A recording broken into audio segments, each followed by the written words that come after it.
Hello, my name is Angel Tan and I am from class PG14. This is my Lab 7 DC to DC step-up converter schematics.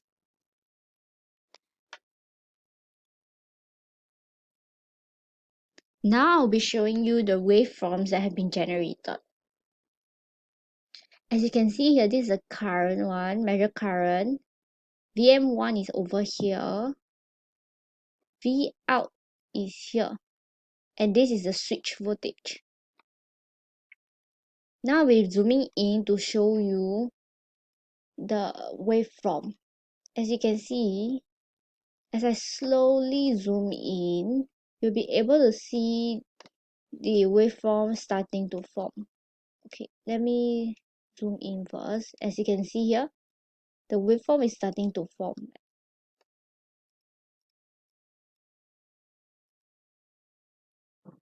Ew.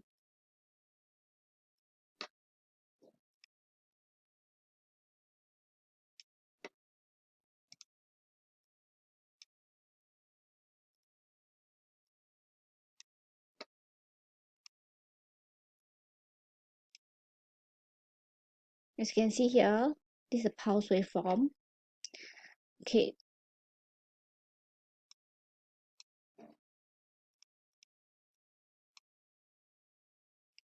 now I'll be placing my cursor from point A here, which I place, to point B.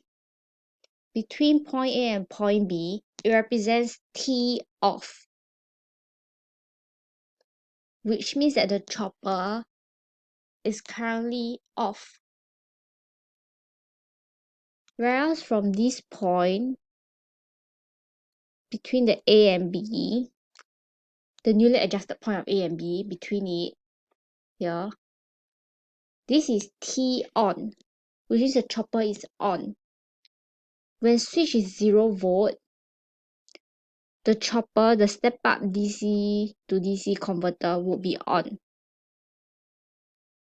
Whereas from this point, between this A and B, the step-up to DC to DC converter would be off. It will be T off. Yeah, so that's about it. Thank you.